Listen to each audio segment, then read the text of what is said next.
আসসালামু আলাইকুম দর্শকবৃন্দ, স্বাস্থ্য বিষয়ক ইউটিউব চ্যানেল মেডিফিউশনে আপনাদের সবাইকে স্বাগতম। বর্ষাকাল মানেই মশার উপদ্রব, কিন্তু আপনি কি জানেন এই ছোট্ট পোকামাকড়টি প্রতি বছর বিশ্বব্যাপী লক্ষ লক্ষ মানুষের জীবন কেড়ে নেয়? আজকের এই ভিডিওতে আমি আপনাদের সাথে শেয়ার করব বৈজ্ঞানিকভাবে প্রমাণিত অত্যন্ত কার্যকর 8টি উপায়, যা দিয়ে আপনি আপনার পরিবারকে মশাবাহিত রোগ থেকে 100% সুরক্ষিত রাখতে পারবেন। প্রথমে আসুন দেখে নিই মশা আসলে কতটা ভয়ানক। আপনারা জানেন যে স্মরণকালের সবচেয়ে বেশি ডেঙ্গু আক্রান্ত হয় 2023 সালে, আর ওই বছর শুধুমাত্র ডেঙ্গুতেই বাংলাদেশে আক্রান্ত হয়েছিল 3,21,000 মানুষ, আর মারা যায় 1,705 জন, যা আগের সব রেকর্ডকে ভেঙে দিয়েছে। এমনকি 2025 সালেও বাংলাদেশে ডেঙ্গুতে মৃত্যু হার 0.5%। দক্ষিণ পশ্চিম এশিয়ার গড়ের চেয়েও কম হলেও বেশ উদ্বেগজনক। গ্লোবাল স্ট্যাটিস্টিক্স অনুযায়ী বিশ্বব্যাপী মশাবাহিত বিভিন্ন রোগের মধ্যে প্রতি বছর প্রায় 40 কোটি মানুষ ডেঙ্গুতে আক্রান্ত হন, প্রায় 24 কোটি মানুষ ম্যালেরিয়ায় আক্রান্ত হন, আর শুধুমাত্র মশাবাহিত রোগেই বছরে প্রায় 10 লাখেরও বেশি মানুষের মৃত্যু হয়। এই পরিসংখ্যান আমাদের খুব ভালোভাবে বুঝিয়ে দেয় যে মশা শুধুমাত্র একটি বিরক্তিকর নয়, এটি সাইলেন্ট কিলার। এবার আসুন জেনে নেই বর্ষাকালে মশার সমস্যা কেন এত বেড়ে যায়। বর্ষাকালে মশার প্রাদুর্ভাব বাড়ার পেছনে বৈজ্ঞানিক কারণ হিসেবে রয়েছে বর্ষাকাল হলো মশার প্রজনন সিজন। কারণ বেশিরভাগ মশার ডিম পাড়ার জন্য অল্প পরিমাণ জমানো পানি দরকার, আর বর্ষাকালে প্রায় সব জায়গাতেই জমানো পানির দেখা মেলে, আর তৈরি হয় হাজার হাজার প্রজনন কেন্দ্র। আর এডিস মশা মাত্র 5 মিলিমিটার বা 1 চা চামচ স্বচ্ছ পানিতে ডিম পাড়ে। কিউলেক্স মশা নোংরা স্থির পানিতে বংশবিস্তার করে। মশার প্রজননের উপযুক্ত তাপমাত্রা হচ্ছে 25 থেকে 30 ডিগ্রি সেলসিয়াস, আর ডিম ফোটানোর জন্য আদর্শ আর্দ্রতা 80% প্লাস। আর এই সব সুবিধা পরিবেশে উপস্থিত থাকে শুধুমাত্র বর্ষাকালে। তো এতটুকুই নয়, সাধারণত অন্য সময় মশার ডিম থেকে পূর্ণাঙ্গ মশা হতে সময় লাগে 14 থেকে 21 দিন, কিন্তু বর্ষাকালে মাত্র সময় লাগে 7 থেকে 10 দিন। চলুন এবার একটা মজার তথ্য জেনে নেই। একটি মশা তার জীবদ্দশায় মাত্র 5 থেকে 6 বার ডিম পারে, কিন্তু প্রতিবারে ডিম পারে 100 থেকে 300টি।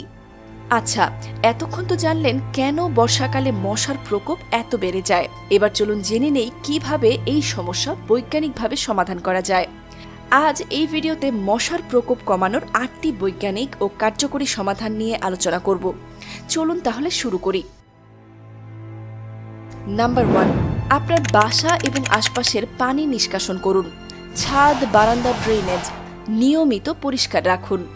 ফুলের টব, বালতি, ড্রাম সব সময় উল্টিয়ে রাখুন এবং এসি বা ফ্রিজের নিচে জমে থাকা পানি নিয়মিত ফেলে দিন। নাম্বার 2, প্রাকৃতিক মশা নিধনকারী গাছ ও মাছ বাড়িতে রাখুন। হ্যাঁ, এমন কিছু গাছ আছে, আবার এমন কিছু মাছও আছে যেগুলো আসলে প্রাকৃতিকভাবে মশার লার্ভা খেয়ে বেঁচে থাকে। কি অবাক হচ্ছেন? এমনই এক মাছ হলো গাপ্পি মাছ। আর মশা নিধনকারী গাছগুলো আমাদের দেশে একটু রেয়ার, কিন্তু বড় বড় নার্সারিতে খোঁজ করলেই আপনি খুব সহজেই খুঁজে পাবেন। তবে কিছু কমন গাছ আছে যেগুলো মশা নিধন করতে সাহায্য করে, সেগুলো হলো নিম, তুলসী ও লেমন গ্রাস। আর একটা বোনাস টিপস দেই, ফুলের টবে বা অ্যাকোরিয়ামে যেখানেই পানি থাকুক পানিতে তেল দিয়ে রাখুন, কারণ পানিতে তেলের স্তর থাকলে মশা ডিম ফোটাতে পারে না। নাম্বার 3, প্রমাণিত রিপেলেন্ট ব্যবহার। ডিট 20-30%, পিকারিডিনের মতো রিপেলেন্ট, এমনকি প্রাকৃতিক লেমন ইউক্যালিপটাস অয়েল ত্বকে লাগিয়ে রাখলে মশা বসে না, আর এটি হতে পারে মশাবহুল স্থানের বেস্ট ব্যাকআপ। নাম্বার 4, পোশাক নির্বাচন। অবাক হচ্ছেন? এমনই কিছু কাপড় যেখানে মশা বসতে খুব একটা পছন্দ করে না বা মশাকে আকৃষ্ট করে না, এমন একটা কাপড় হলো পারমেথ্রিন ট্রিটেড। এছাড়াও মশা থেকে বাঁচতে হালকা রঙের ফুলহাতা ড্রেস ব্যবহার করতে পারেন। নাম্বার 5, উন্নত মশারি ব্যবহার। মশার জন্য সবচেয়ে ভালো মশারি হলো LLIN বা long lasting insecticidal nets. Number 6, app ভিত্তিক সমাধান। প্রযুক্তি দিন দিন উন্নত হচ্ছে, তাই বলে মশা ট্র্যাকিং অ্যাপ? হ্যাঁ, এই মশা ট্র্যাকিং অ্যাপ আপনাকে মশা থেকে দিতে পারে বাড়তি সুরক্ষা, তাই আপনিও মশা ট্র্যাকিং অ্যাপ ব্যবহার করতে শুরু করুন। নাম্বার 7, আরও কিছু বৈজ্ঞানিক পদ্ধতি।